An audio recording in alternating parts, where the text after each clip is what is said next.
Senhor esteja convosco. Está no meio de nós. Proclamação do Evangelho de Jesus Cristo, segundo Marcos. Glória a vós, Senhor. Jesus estava passando por uns campos de trigo em dia de sábado. Seus discípulos começaram a arrancar espigas enquanto caminhavam. Então os fariseus disseram a Jesus: Olha, por que fazem em dia de sábado o que não é permitido?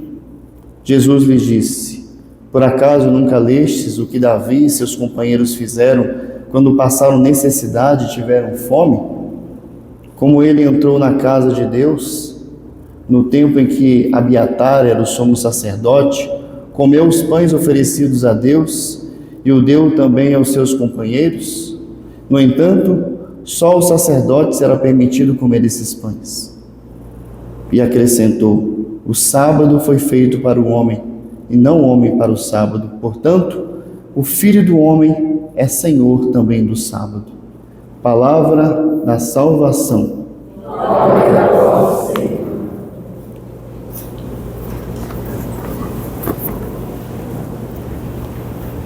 Coloque a mão no seu coração e ouça essa canção que eu quero que vocês acolham introduzindo a São Mineia.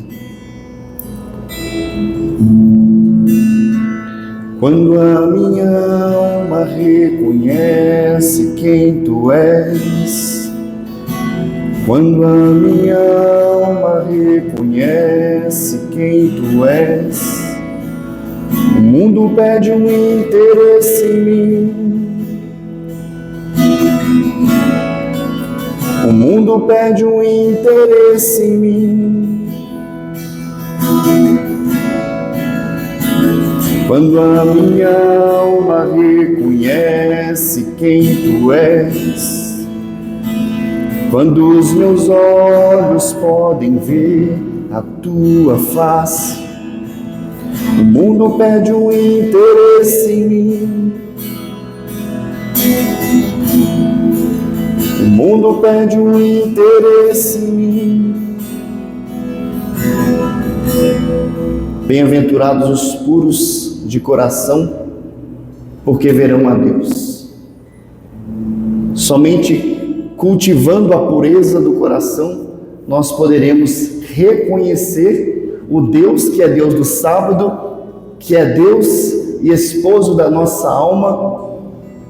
E o contrário, a impureza nos faz ficarmos cegos e surdos diante do nosso próprio orgulho, diante da nossa própria vaidade. E os fariseus não reconheceram o Senhor do sábado.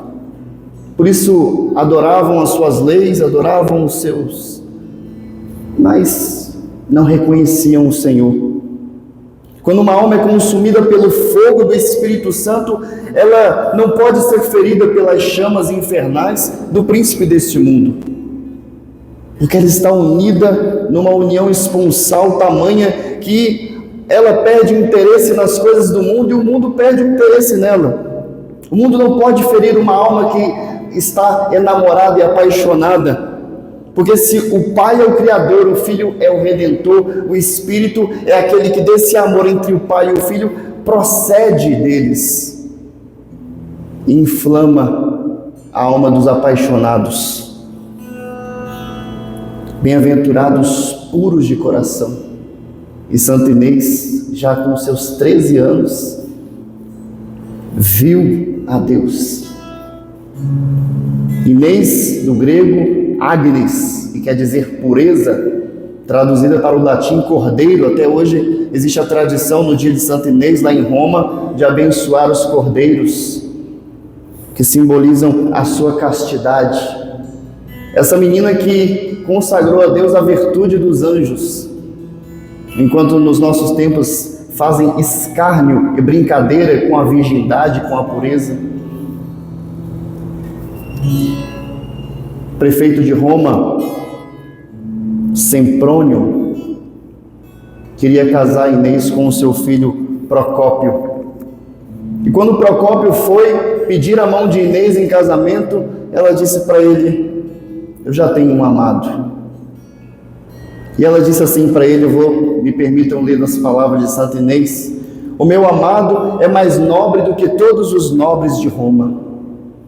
Ele é filho de uma virgem e foi concebido sem a ajuda de outro homem.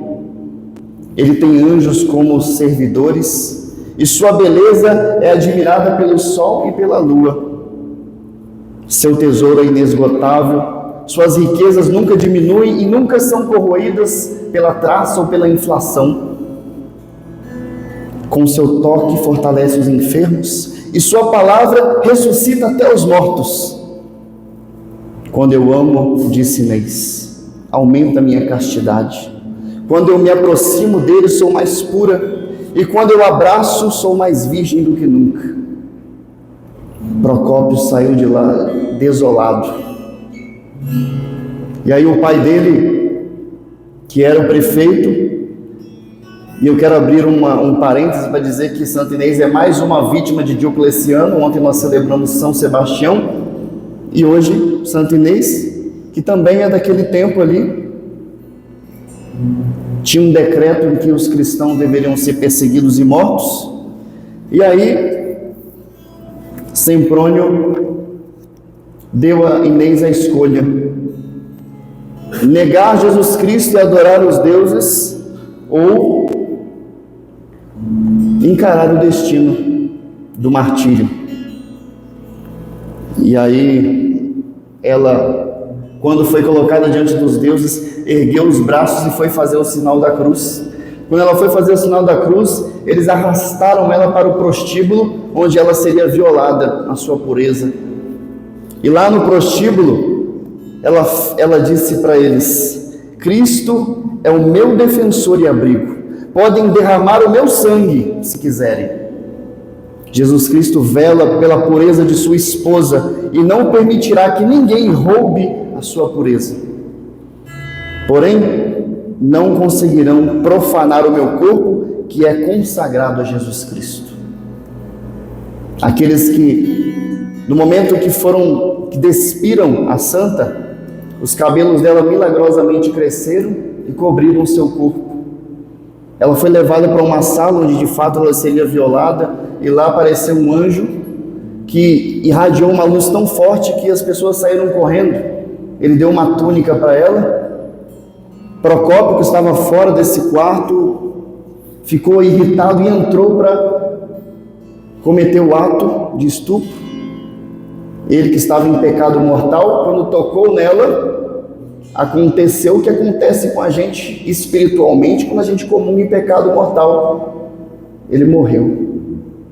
O pai dele correu aos pés de Santa Inês e pediu para que ela intercedesse a Deus, e ela intercedeu e ele ressuscitou e começou a pregar o evangelho de uma forma assim que ninguém acreditava, o conhecimento que ele passou a ter de Deus ali no momento da sua ressurreição. Santa Inês, daí o prefeito livrou-a da morte por um tempo, mas não teve jeito. Um outro prefeito tomou o lugar dele, condenou à morte mais uma vez. E aí eu comecei dizendo que quando nós somos consumidos pelo fogo do Espírito Santo, o fogo infernal desse mundo não pode ferir uma alma enamorada por Deus. Ele jogou ela na fogueira, as chamas chamuscaram todas as pessoas em volta, mas não pegava nela. Por fim, ela recebeu a aliança de casamento do seu amado, no momento que o carrasco a decapitou. E ali foi o momento de glória de Santa Inês. Santa Inês encontrou em Jesus, seu esposo, todas as características que um homem precisa para desposar uma mulher. Na época tinha esses critérios. Você que é solteira, anota aí. Ele era belo, ele era puro de raça, por isso ela diz, foi feito sem ajuda de homem, era filho da Virgem Maria, da mais pura de todas. Abundância de riquezas, coragem e força e o amor verdadeiro. Daí eu queria trazer um questionamento para você. O que você diz de Jesus para as pessoas? O que você diz para ele? Porque veja a forma como ela fala do seu amado. Ele tem anjos como servidores e sua beleza é admirada pelo sol e pela lua. Como você fala do seu amado para as pessoas? E depois, o segundo ponto é o martírio do dia a dia. Quando você tem que escolher entre amar aquele que não merece ser amado, dar uma resposta diferente, ou até mesmo quando você entra em combate, em guerra consigo mesmo para viver a castidade, a pureza, e quantas vezes você foi derrotado. Santa Inês tinha o corpinho de uma criança. Dizem que as correntes nem prendiam ela, de tão fino que era o braço dela. Mas o seu espírito era de um exército que venceu os seus algozes. Nós ouvimos na primeira leitura que Deus não se esquece do amor que nesta vida nós temos por Ele, dos bens que nós fazemos. Ele não se esquece. Não se esqueceu de Santa Inês e não se esquecerá de nós. Que nós possamos cultivar na nossa alma esse espírito guerreiro de lutar contra nós mesmos e lutar contra aquilo que tenta nos tirar da presença de Deus. Que possamos ter um relacionamento tão íntimo ao ponto de, com as nossas palavras, fazer as pessoas se encantarem pelo nosso amado. Quando a minha alma reconhece quem Tu és.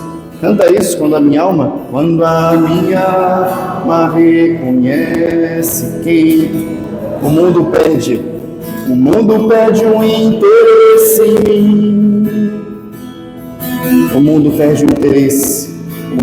pede um interesse em mim. Mais uma vez para terminar, quando a minha alma reconhece quem Tu és. Quando a minha alma reconhece quem Tu és, o mundo pede um interesse em mim. O mundo pede um interesse em mim. Glória ao Pai, ao Filho e ao Espírito Santo. Glória ao princípio, agora e sempre.